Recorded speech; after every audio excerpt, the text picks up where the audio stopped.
Faire ensemble un geste très simple, un claquement de main, un seul. Donc, ce n'est pas vraiment applaudir, hein, c'est simplement faire comme ça. Voilà. Voilà. Vous préparez. Voilà, vous avez bien vu comment il fallait faire.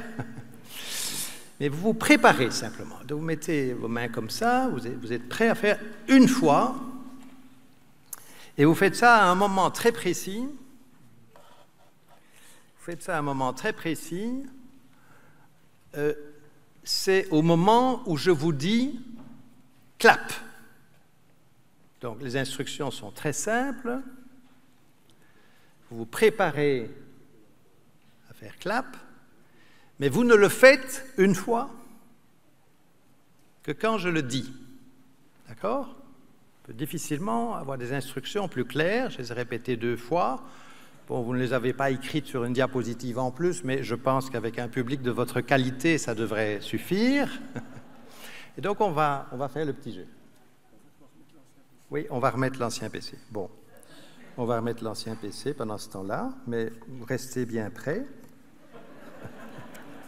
Restez bien prêts.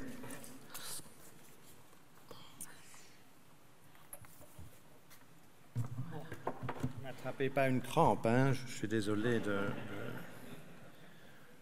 vous tenir dans cette position-là. Je vais me mettre ici. Alors, si ça ne marche pas, ce sera pas de la faute de ma machine. Voilà, donc, ah oui, j'ai oublié une chose, c'est que je vais compter jusqu'à 3 tout de même pour vous aider à la préparation. Hein? Mais vous ne faites clap que quand je dis clap, d'accord? Vous êtes prêts? 1, 2,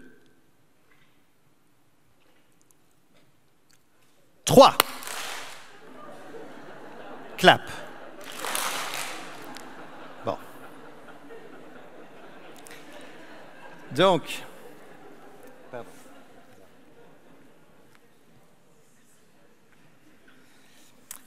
Alors, ça veut dire quelque chose, évidemment. Il y a eu, difficile à estimer, mais de l'ordre d'une moitié qui n'a pas fait les choses au bon moment, l'autre moitié qui a fait les choses au bon moment ou qui peut-être connaissait le jeu.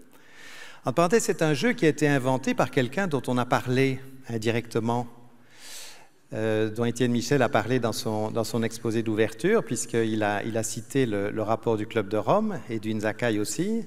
Et c'est un jeu qui a été inventé par une équipe dont il est le premier auteur. C'est un livre, d'ailleurs, que je vous recommande, dont je vous donnerai la référence plus tard. C'est le jeu le plus facile à faire avec 3 personnes ou avec 10 000. Et ce qu'il montre, c'est que le discours ne suffit pas. Et qu'on a beaucoup plus tendance à agir si on voit d'autres agir que si simplement on dit qu'il faut agir. Alors ça, je pense que ça peut être inspirant dans pas mal de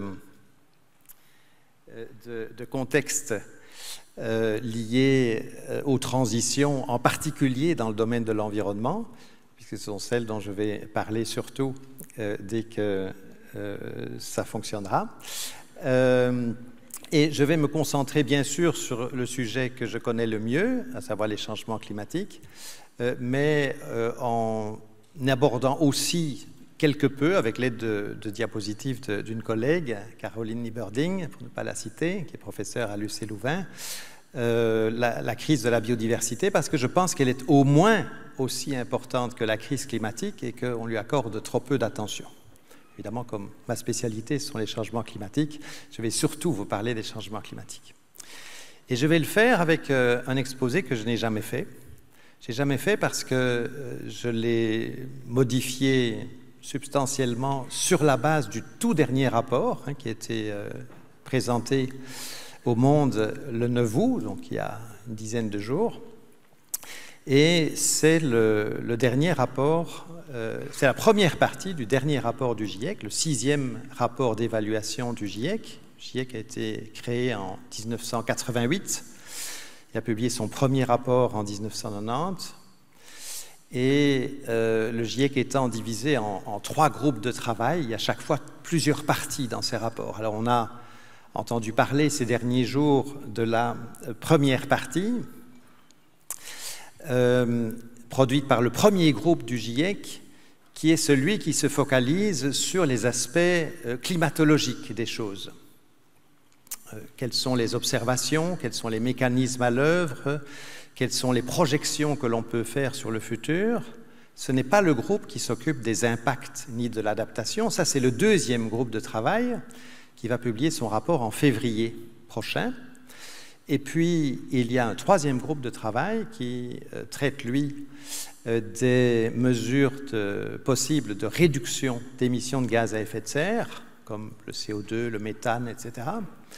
Et ce groupe-là présentera son rapport en mars l'année prochaine. Et puis 6 mois plus tard, à peu près, fin septembre 2022, il y aura le rapport de synthèse du 6e rapport du GIEC. Donc vous voyez que le GIEC publie par petits morceaux pour maintenir le suspense. Le rapport de synthèse qui, d'une manière transversale, va présenter son diagnostic complet par rapport à la situation climatique.